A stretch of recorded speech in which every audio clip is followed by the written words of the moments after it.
what is capitalism for? And I think it's for a bunch of things. One of them is channeling capital to productive use. And when that's not happening, because it's easier to make profits by doing something else, then we have a problem, and it's time for policy to step in.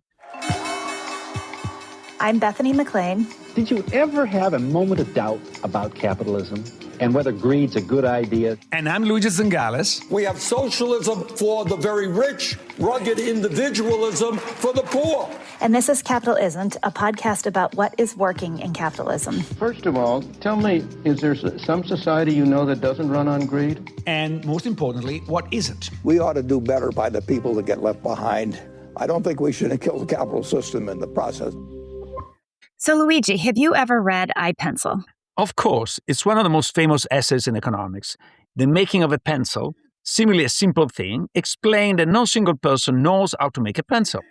The wood comes from one place, the graphite from another, the rubber from somewhere else. Yet, somehow, millions of strangers coordinate their efforts without anyone directing them. So in 2025, Chris Griswold, who is the policy director at American Compass, a think tank that The Economist calls a slaughterhouse for Republican suckered cows, wrote a viral essay called I, Sharpie. Think of it as the anti-pencil essay. It used Sharpie's return from being made in China to be made in Tennessee to argue that business decision and government incentives, not invisible forces, determine where and how things get made. He's a conservative saying things that you once would have associated with a liberal, hence the Economist view that they are slaying sacred Republican cows. He's pro-worker power, pro-unions and worker voice, he argues, which help push technology toward better jobs. And he argues that even Luddite-style resistance may be rational when workers are treated as disposable inputs. He warns that an economy premised on servility is democratically unstable. He opposes UBI because work is a source of dignity rather than just income, and he grounds it all in this almost theological claim that labor is simply another term for people. Our audience is more used to hearing from MBAs and PhDs, not MDivs. You have a Master of Divinity from Princeton, so you're a theologian by training, as you've discussed. There are these different branches of Christian conservative thinking. So which one are you closer to? Evangelical Protestantism, Catholic social teaching, Neo-Calvinism?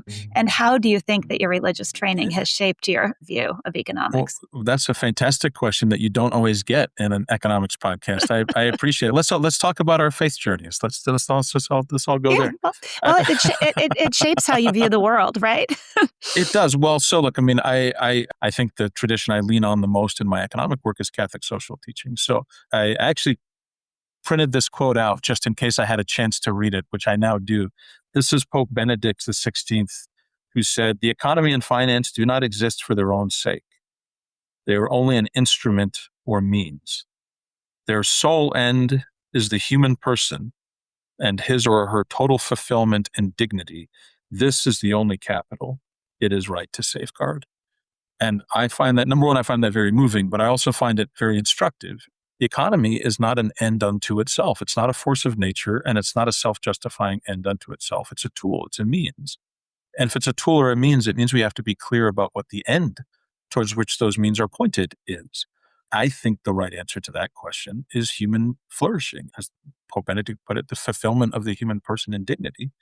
Once you start from the premise that the human person is created in the image of God, is endowed with infinite worth and value and dignity, then that absolutely starts to shape your economics, both in terms of what the market is for, but also importantly, what the market is not for, right? I think one implication of that is that there's a whole realm of life that the market is actually the wrong frame for. Family life, for example. We have subjected family life to market forces in incredibly corrosive ways. That's why our kids are addicted to smartphones in ways that are causing them tremendous anxiety and depression and social challenges. We have like variable scheduling for working parents where they can't plan their own schedule more than a day in advance. How is that conducive to family life or community participation? It's not. It's not at all. It's also important if you have a certain view of the human person, that changes how you think about labor. I mean, we analyze labor as just a factor input of production, right? But it's not. Labor is just another word for people, for human beings. And human beings are not created for the purpose of selling their labor. They're created for other things. And so you have to acknowledge the supremacy of those other reasons and treat workers as persons with dignity, with families, with communities, with dreams, with feelings, and I don't think our economic system does that very well. I think it exploits and squeezes working people. And I think that's why they're mad. That's why we're in a populist moment, because people are tired of that, as they should be. I mean, and so this has all kinds of implications for policy, labor policy, for example, and the centrality of giving workers a sense of agency and voice and power in the economic sphere. And for what it's worth, I think all of this is highly relevant to the future of democracy generally. I mean, Martin Luther King knew that very well, and he talked about it all the time, about how access to the ballot box was like the necessary condition for healthy democracy, but it wasn't sufficient on its own. You also needed a sense of economic agency and participation. And without that, democracy was not going to be a viable long-term experiment. And I think he was correct. And I think that's part of the troubles we're having in America now. Do you think the neoliberal regime was explicitly rigged to benefit corporate America at the expense of America itself, or do you think it accidentally evolved that way through laziness and ideology? That's a good question, and it's always hard to attribute intent to a group of people. I would say, in my opinion, both. I think there's plenty of well-meaning ideology that came out of like the stagnation of the 70s. The Reagan Revolution happened for a reason. Milton Friedman and Hayek found purchase for a reason. They were responding to real concerns about sclerosis and stagnation. I don't think Milton Friedman set out to, destroy the American working class or whatever. But I also think a sincere intellectual effort has ossified into an ideology. If you still think that dropping the top marginal tax rate is the best and most effective way to spur economic growth, then you've missed it. You're 50 years out of date. That is no longer responsive to the economic challenges we have. So I think this ideology has ossified, and I think, which is why you see Republicans continuing to run the same playbook of free trade, tax cuts, and deregulation. I think we've gotten over the free trade bit, which is good. Tax cuts and deregulation still seem to be the go-to remaining dusty plays, though. And that's got to be updated. It desperately has to be updated.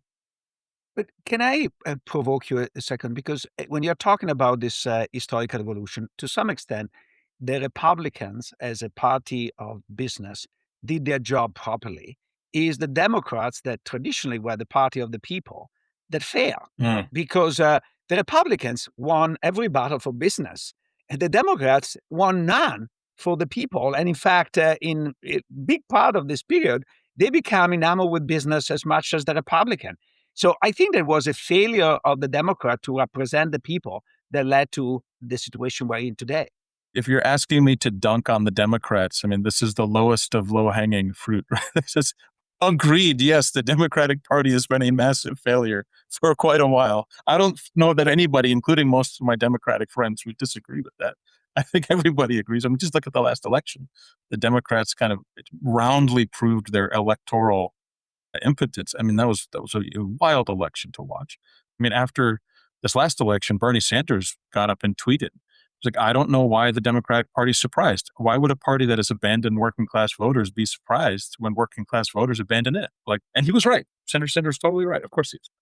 What do you make of the split within the Republican Party between the traditional sort of old school conservatives who still are pushing these lines of deregulation and tax cuts and free markets, and then this growing faction within the Republican Party, of which both J.D. Vance and Marco Rubio are examples of in their own ways? I mean, you look at how Rubio has changed his tune from his early years before the financial crisis to now, and they're both moving closer to, I think, a version of Republicanism that you might like, but it is still a split within the party. How does that shake out? Well, truth in advertising, I worked for Senator Rubio during those years that he was first exploring a different line of economic thinking.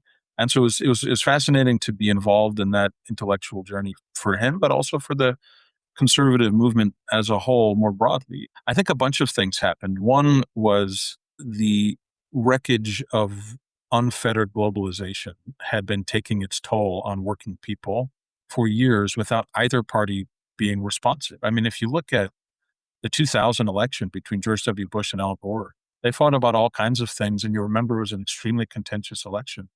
One thing they didn't fight about was whether or not China should be allowed into the WTO and granted permanent normal trade relation status. They agreed with that from the jump. During the campaign, they agreed on that. And the labor unions pleaded with Al Gore, please, this is dangerous, and they fell on deaf ears. So it's been a long time that this Washington consensus just has not been responsive to the downside consequences of globalization, for example, or financialization, for example. And sooner or later, the backlash was coming, and it came in the form in 2016 of a Democratic primary that Bernie Sanders almost won, probably would have won if the DNC hadn't interfered, and Donald Trump, who did in fact win easily the Republican primary and handily won the election. And you have traditional then Republicans like Rubio who had to ask themselves, what was it about this 1980s style sunny Reaganism wasn't selling? And I think the conclusion for folks like me, for folks like my colleagues at American Compass, and for some of the leaders you mentioned, and others in the Senate and the House of Representatives and elsewhere, I came to the conclusion that a free market fundamentalism was not the same thing as conservatism. To his great credit, I mean, Friedrich Hayek knew that. He wrote a great essay called "Why I Am Not a Conservative," right? That libertarianism and conservatism have been treated as synonymous for a long time. And the Republican Party had basically outsourced its economic policy making to libertarians for a long time. But they're not, in fact, synonymous, and perhaps, in fact, might be mutually exclusive. If you care about strong families or strong and thriving local communities or economic resilience and strength or strong national defense, or any of the things that conservatives say they care about, turns out fundamentalist libertarianism hasn't been serving any of those goals particularly well. And so the backlash was always coming. And I think what you're talking about is an effort to try and rethink, like, what is applying our values to the current economic situation require? And it requires, I would argue, recapturing the purpose of an economy, going all the way back to first principles and asking ourselves, what is the purpose of an economy? And that's a question that neoliberalism doesn't quite allow you to ask in the same way, because it's a self-justifying, like, well, you let the market optimize, and that is what's best for society. And to me, that's the easy way out. That has not been working terribly well. I mean, look, the market's the greatest optimization tool we've ever discovered. That's true. But there's no guarantee that what it optimizes for is what's most conducive to human flourishing, for example. And so if you, from your first principles, conclude the purpose of an economy is to promote human flourishing, is to provide like the material preconditions for human thriving, well, then you got to ask a whole bunch of fundamental questions about like the economic system you're running. And I think that's what's been happening on the right. It's a real battle for the future of the Republican Party, for the conservative movement on economics. Now, in my previous question, you accepted the premise that the Republican Party is the party of business. So this begs the question of why, given your set of values and your goals, you see your natural home in the Republican Party, because I could see you being very close in many ways to Bernie Sanders. Well, first of all, I did not concede your premise that the Republican Party is the party of business. I just didn't respond to the claim. So I will respond to it now. I think in practice, yes, functionally, the Republican Party still remains very pro-business, both in the sense that the rank and file are more what I would call market fundamentalist than I would care to see, although that's changing. And also in the sense that there is, in the current context, a very plutocratic strain in the current administration, as you pointed out. So there's also a kind of a darker sense in which the current Republican Party is pro-business in a way that I don't care to see. But I think that marriage between the GOP and business is not nearly as strong as a lot of people would assume. There are plenty of populist members of the House of Representatives that are super suspicious of business. Sometimes for cultural reasons, they think it's too woke or whatever, but more deeply as well. Like, it used to be an axiom that, what was good for GM was good for America. That's clearly not true anymore. It's just, and you can't represent a place that's been deindustrialized because the big American headquartered multinational businesses shipped all of the production to China or wherever. You can't see that for that long and not start asking questions about the role of business and whether we're governing it properly. So I think that relationship is in turmoil. And as you said earlier, the relationship between business and the Democratic Party is also grown in an interesting set of ways that I I think are causing problems for the Democrats, as you mentioned. So no, I think there's a couple of things that distinguish the version of economics that I'm talking about from, say, a Bernie Sanders view. I think you're right that there are diagnostic ways in which some of the analysis can be similar. But I think number one, the kind of Sanders wing of the left, I think doesn't appreciate the value of free market. So I've been trashing a free market fundamentalism, but I use fundamentalism advisedly as a term in that like descriptive sense of an ossified ideology that can't see past a very narrow interpretation of its source documents. But that's ideology, right? We also need to kind of reclaim the proper appreciation for the free market and what it actually can do and should be allowed to do. And I worry that some progressive economics doesn't appreciate that and would rather intervene in highly intrusive and counterproductive ways, or just reassign functions to the state entirely that don't belong properly to the state. Sports is a great analogy for this, where what is the purpose of professional sports, right? Ultimately, it's entertainment, and it's these social kind of spillovers that we want from sports. The way we get that is free competition between teams on the field, and they don't come to entertain us. They come to win by any means necessary within the rules. That is the definition of a free market competition, right? Free competition within the rules.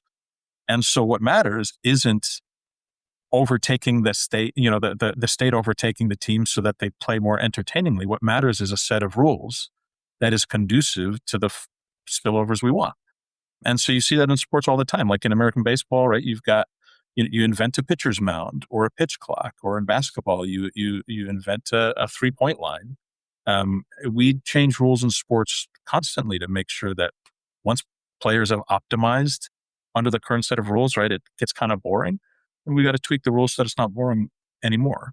That's how I view economic policy making. And I worry that it's about the constraints and the conditions and the policy environment, not about micromanaging. And I do think that all too often progressive economics misunderstands that. We always had the suspicion that Juventus, which is the biggest team in Italy, that was connected with Fiat, so we're connected with the powerful people. They were always winning because of the referee. So I think that Italy is divided between the people who support Juventus and everybody else. And everybody else hates Juventus and think that Juventus is a conspiracy. But we've never seen the president of Juventus, let alone the president of the country, to go to the FIFA and change an outcome as a result. Bethany, you look perplexed. Do you know what we're talking about? I know exactly what you're talking about. Believe it or not, I do know what you're talking about. Okay, Even good. I know what you're talking about. So, I mean, the memes are incredible. There's a picture of like the ref holding the red card, and he's holding a Trump card with the picture of Donald Trump on it back at the ref. Okay, so here's the question for both of you. Does this have anything to do with industrial policy? Can we draw any kind of analogy here? Actually, it's really dangerous, because one reason why I was always suspicious of industrial policy is because it ends up being a policy for the powerful, not the powerful for the poor. And when you see Trump using this and using his crypto rulings, the other day came out that the family made $2 billion at the expenses of the naive who believe in the system. What is appalling, we always sort of rail against the rich and powerful that rig the rules of the game.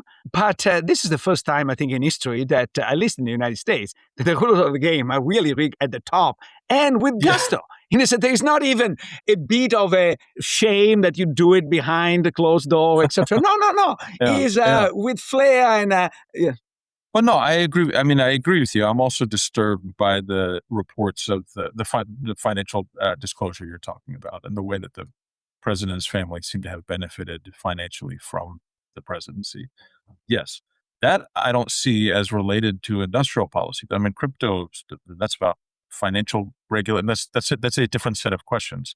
I would argue that the kind of neoliberal free trade system we've been running for 4 decades has also been rigged at the top for the benefit of the rich and powerful and left the working class behind for decades. That's why we're in the middle of a populist backlash to begin with. So yes, of course, any economic system can be rigged to the benefit of the powerful, but I don't think that is a reason not to do industrial policy. I think that's a reason to do industrial policy responsibly and well. So for example, like we should legislate tariffs rather than leaving them at the whim of the president, not because tariffs are bad, but because it's good to give them stability and durability and predictability, legislate so that it's not quite so easily manipulated, to your point, Luigi. So I don't see it as an anti-industrial policy point. I see it as an anti-bad government point. But of course we need an industrial strategy. Look the mess we're in without having had one for the last 40 years. I agree, but I always like to say that if I were born in Sweden, I would be more sympathetic to a system of government intervention because actually in Sweden, the government seems to work decently well. But having been born in Italy, where you don't even get the basic facts right, like putting people in jail and stuff like that, then the idea that you can pick the future success areas seems a bit remote. What we need, and I think we agree on this, we need a stronger government capacity. But giving the government a lot of power without the capacity is really, really dangerous in my view. Sure, I think strong state capacity is prerequisite, of course, yes. And one of the objections I have to like the neoliberal regime is that it actively like undermined the importance of state capacity. So agreed on that. Two, I think you're making a broader point. And as a part Italian myself, I will proudly claim the same heritage. Yeah, I understand your point, but that to me is also a broader indictment of a political system that's not responsive to the needs and concerns of ordinary people. And that's part of our work is on that level as well. Like a system of politics that needs to be responsive to the citizens in a real way. But of course we can pick like what sectors matter and don't. It's like the famous quote from George H.W. Bush's former chair of economic advisors, who's like, potato chips, computer chips, what's the difference? $1 is $1. It's like, well, no, there is a huge difference in terms of like the national interest, in terms of national security, in terms of economic resilience and supply chain resilience and geopolitical strength and all the rest of it. Of course, there's a difference between computer chips and potato chips, which is why eventually we needed to pass the Chips and Science Act so that we could rebuild an advanced semiconductor production capability in the United States that required direct policy intervention because of this neoliberal ideology that had let us invent the semiconductor and then ship it overseas for production. I mean, that was a terrible mistake. So no, do you want the government micromanaging every like firm level decision? No, of course not. Do you want the government setting broad strategic goals like, hey, maybe semiconductors matter? Yeah, of course you do. And the failure to have done that has put us in a very weakened position, I would argue. So I think, Luigi, I take your point, of course, but I think the level of analysis matters a lot. And I have no concern at all about our ability to know what sectors matter in the future. Of course, chips matter in a special way. We know that. I appreciate your analogy about the World Cup teams and setting the rules and then having the team play on the field. But what actually does that look like when it comes to business? Yeah. What and particularly take some of these industries that are particularly fraught right now as we think about what role industrial policy should play, like semiconductors or like biotech. What does the free market do that is apart from the rules that are attached to it, the rules of the game? And I think what the free market does is find efficient solutions motivated by the profit motive. What the Marxist analysis misses, I think, is the importance of that profit motive. You need the impulse and impetus to work hard, to innovate, to discover new things, to do productive things, to make advances. And you need competition to keep you sharp as you do that. So if you take the profit motive away, I think the system collapses. And that's why I would call myself a capitalist. It's one of the reasons I would call myself a capitalist. But even Adam Smith knew. I mean, Adam Smith famously said, profits are highest in those countries that are running fastest to ruin. And there is a way in which the profit motive can metastasize into something self-justifying. And I don't think that's what the fathers of liberal economics like Adam Smith had in mind. They had a more morally grounded, and for that matter, a more nationally grounded view of economics. I mean, Adam Smith talked about the invisible hand, and the only passage in The Wealth of Nations in which he discusses the invisible hand, he says, like, if you are employing your capital domestically in the pursuit of productive uses, then yeah, as if by an invisible hand, your pursuit of your private profit will redound to the benefit of the society in general. It was almost a tautology, almost a truism. He's like, if you're doing good things with your money, then yes, of course. And so there are conditions placed on the pursuit of profit, because I think we see all the time that the pursuit of efficient profit doesn't automatically lead to a healthy society or a coherent and unified society, or to human thriving, or to the well-being of working people, or to national strength on the global stage, or any of the things that we care about. And that's where the conditions that policy can place become so important. That's why you have to have them. David Ricardo said something very similar. He was like, he had an assumption that capitalists would prefer to invest their capital domestically because of their affection for their home country, rather than abroad, even if profits were higher abroad. He was wrong. He underappreciated the profit drive and how it could override patriotism and loyalty to your country. We see that all the time in a race to the bottom on wages, where companies are competing by how strongly they can squeeze their labor force. Like, not every vector of competition in the pursuit of profit is good. And it's the role of policy to constrain the market so that it is competing freely in those directions that are most productive and healthy. And that's why, for me, as I said at the beginning, like, it's ultimately a teleological question. It's a question about purposes. And what is the purpose of an economy? What is the purpose of capitalism? And Aristotle taught us that, right? That the good of a thing is in its function. You can't analyze whether something is working well unless you know what it's for. What is capitalism for? And I think it's for a bunch of things. One of them is channeling capital to productive use. And when that's not happening, because it's easier to make profits by doing something else, then we have a problem, and it's time for policy to step in. So we're in a moment of upheaval for both political parties, as we've discussed. We're also, I think, in a moment of upheaval about what corporate power is. And if you think about that through the lens of NVIDIA or through the lens of Anthropic, part of the conversation is, what does a company owe the nation that enabled its creation and success? How do you think about that? Well, we just started a new project at American Compass called Reclaiming American Citizenship, where we're trying to put words to the sense of what people think they've lost in the last few decades. Because it's economic, but it's also much deeper than just economics, right? People, again, feel this loss of a sense of shared agency, of mutual obligation to each other, of solidarity as a nation. And citizenship is a really powerful frame to talk about what full participation in a society and an economy and a nation should look like. I think it's interesting to think about corporations as citizens, because good corporate citizenship has become this like PR marketing term for, here are some nice programs we're going to throw some money at. Like this type of PR, stakeholder capitalism, whatever, that's quite empty and has nothing to do with the core business proposition of these corporations. Well, I think we can go much deeper than that. If real citizenship is about not only rights, but mutual obligations to one another and to the country that we share, well, we grant corporations all kinds of rights. We grant them a form of legal personhood, in fact. What are the mutual obligations that should come along with that? What is the baseline of patriotic duty and regard for their fellow citizens that American corporations should have? I think we've totally missed the mark on that. And you get these companies like NVIDIA, who, to boost their short-term profits, quarterly earnings, are selling advanced semiconductors to the Chinese Communist Party, having convinced the president, against the advice of every sane person in the administration, to do it. That is transparently against the interests of the American people, like American national security. And yet, that seems to be, and we have all kinds of examples of that type of behavior. And in fairness, that's the system we've set up. And I don't think we can fix that without changing, the policy incentives in which companies operate. It's not their fault that they're pursuing the easiest route to fastest profit. We have to change what the easiest route to fastest profit looks like, so then do something else.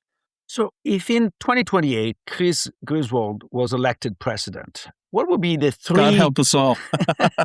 what would be the three things you would do differently? What are the three priorities to change and improve the world?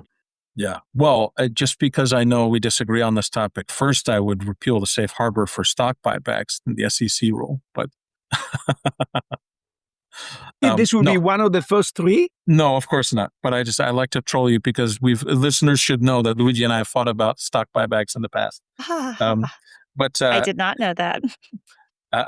Well, look, I think I would break it down into three things, like broad buckets of things that have to do with the purpose of an economy and the purpose of capitalism. One is supporting the community and civic institutions that undergird rich life and that give us meaning and purpose. Family life, the education system. The other bucket of thing we've already talked about as well is making markets productive, because not all market activity is equally productive, and we have to be allowed to say that and redirect capital to productive use rather than the financial engineering that we're doing now.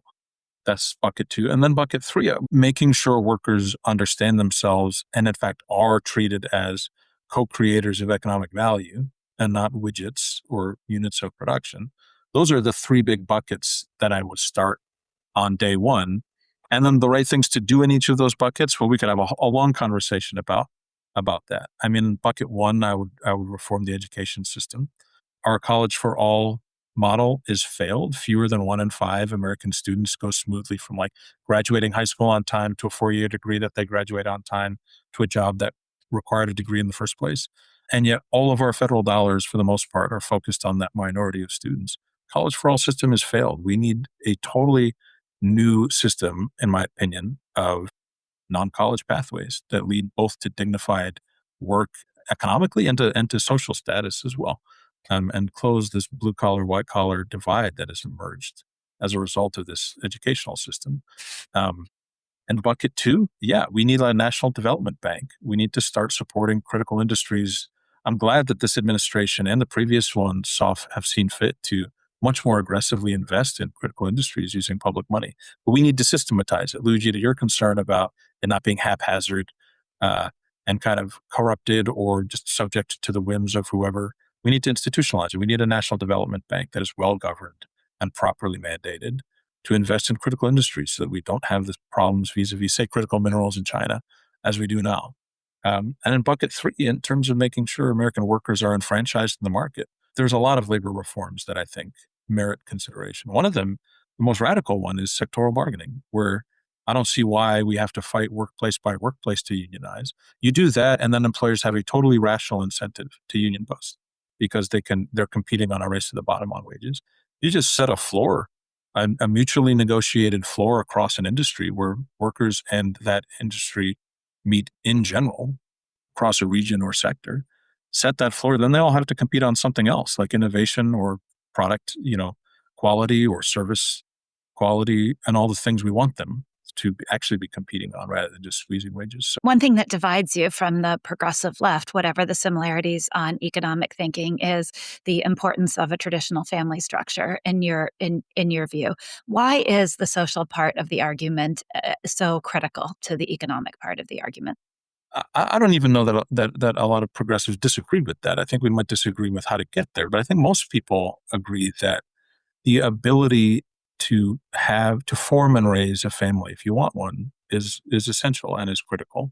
And that's without mandating a kind of, I'm not interested in imposing a 1950s model of family life on a very diverse country and a pluralist society. That's not my interest. My interest is making sure that policy privileges the choice to have a family if that's what you want. Because right now, number one, family formation plays a totally central role in social stability in any society. Kids are good. Families are good. Just inherently, full stop, period. And also, without that future-oriented mentality, without the dynamism that future orientation brings, I think we run the risk of stagnation and sclerosis, which I think we are facing now as we become an increasingly aging society. A lot of other societies are in the same boat. Families matter. And I think if we just treat family life as another consumer choice, some of us are dog moms, some of us are kid mom, that's not That's not it. Nothing wrong with having a dog. Nothing wrong with not having kids. There is something wrong with, I think, a policy structure that doesn't make it possible for people to have families if they want to. And if you poll, and we have done this, if you just ask working and middle class people who say, many of whom, majority of whom say they don't have the number of kids they want. If you ask them why, far and away the top reason is affordability. They're concerned they can't afford to. That is an insane set of conditions. That's just totally corrosive, I think, to a healthy society. If you want a family, you should be able to have one, and economics should not be the reason you can't. That, I think, is just essential. And I think the challenge, I think the question for the left is, I know a lot of progressive friends would agree with everything I just said. A lot of them wouldn't, because they do have this kind of highly individualized view of kind of autonomous consumer choice. Like whatever choice you make, policy should be neutral. I don't think policy should penalize your choices. I do think policy should privilege certain choices that are uniquely important, and the ability to have a family is one of them. So are you in favor of free childcare a la Mandami? I'm in favor. I mean, my preferred policy solution would be a monthly cash benefit to working families with children, in part because, and this is, if you poll on this question as well, professionally provided childcare is the first choice of dual income, upper income professionals only. Everyone else prefers a cash benefit because it's much more flexible and is much more conducive to a wider range of childcare solutions versus just we're both in the office and so we have to use professional childcare. That's a perfectly valid choice, and it is the right one for a lot of people. I mean, a cash benefit would help people afford that option too.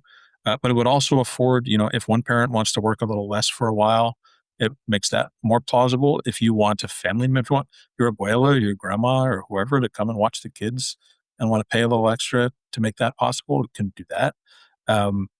It turns out that working class people, when you ask them, have a much wider range of preferred childcare solution structures than professionals do. And I think we over-index on professional preferences sometimes because it's professionals who are all writing policy briefs and white papers and laws. I think it's important to be mindful of our own blind spots, those of us who are in DC or in government anywhere in the country.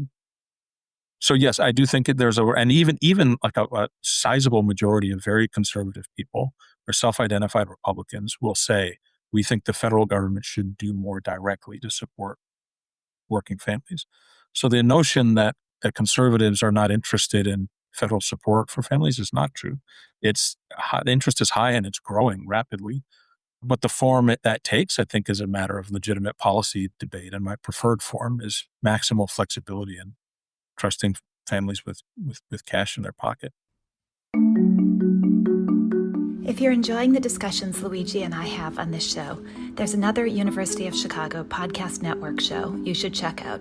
It's called Entitled. International lawyers Claudia Flores and Tom Ginsburg have traveled the world, getting into the weeds of global human rights debates. On Entitled, they use their expertise to explore the stories and the thorny questions around why rights matter and what's the matter with rights. Subscribe to Entitled, part of the award-winning University of Chicago podcast network.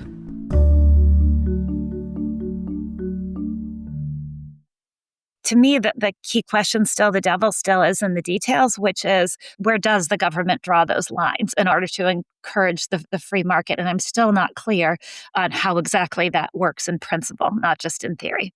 No, I agree with that. I think that actually, if I were a central planner and I were to create the ideal candidate for the conservative to regain credibility with the ordinary workers, Chris would be my number one candidate and the most balanced of them all. You are criticizing him because of his vagueness. But for example, on the Mandami question, he was very clear and drew a very important distinction between the progressive left and can we call it the progressive right or sort of the populist? Because populist has taken a negative connotation, but the right that cares about workers, I don't know, yeah, the workers' right.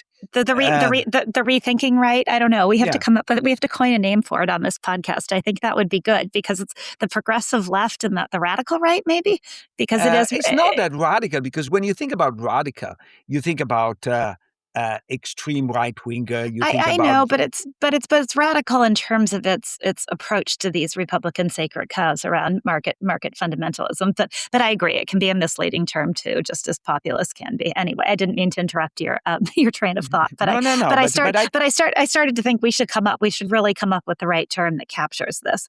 I think so, but I think that he's very clear, and even when I ask him about the proposals, I think he started at 30,000 feet, which was not very satisfactory.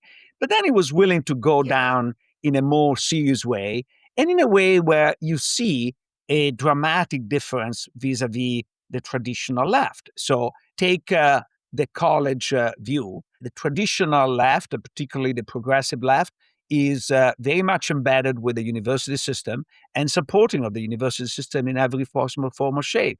And he's saying, look, half of the American people don't go to college. There's an enormous amount of money dedicated to college and not necessarily for good purposes. So we need to rethink a alternative education way that is satisfactory for people who don't go to college, which I think is a very important point. At the end of the day, the way I see it is that capitalism as a mean, not an end. Yeah. And I loved that. I think we've talked a lot on this podcast about how capitalism itself is shaped by the rules of the state, and that there isn't necessarily and never has been such a thing as a purely free market. But I think the question we've never asked that Chris got at very eloquently is, what is a market for? What is an economy for? And that is, I love the idea of thinking about that through the lens of first principles. What is an economy for? What is it supposed to serve?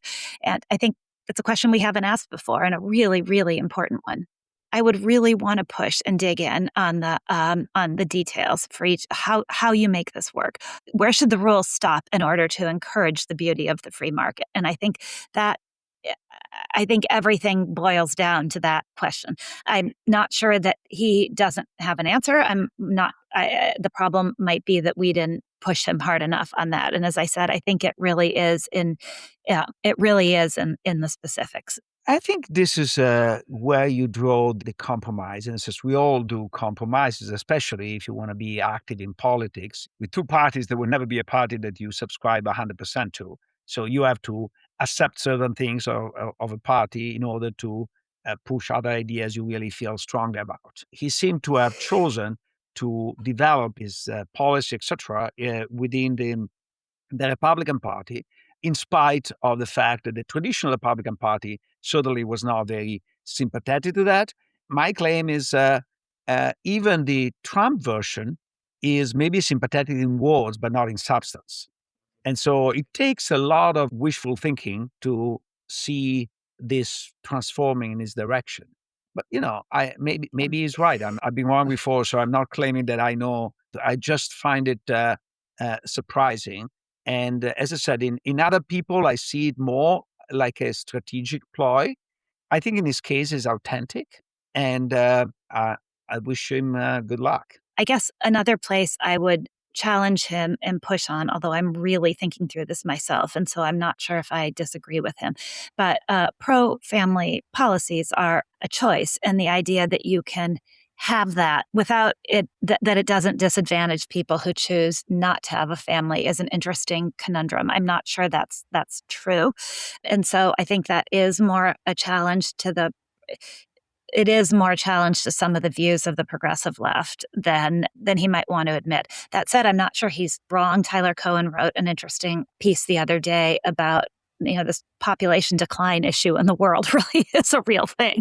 And so a country that can start to encourage people to have children, it isn't just a religious view of the world, it's actually fast becoming a very practical one. So there's an interesting intersection of his pro-family narrative with the reality of what's happening on the ground. Yes, but even in that dimension, I found him quite moderate in the sense that a lot of people who are worried about fertility, they tend to become kind of obsessive pronatalist in a way that is kind of disturbing and implying a particular role of women that both of us don't appreciate. But I didn't hear that in his statement. No.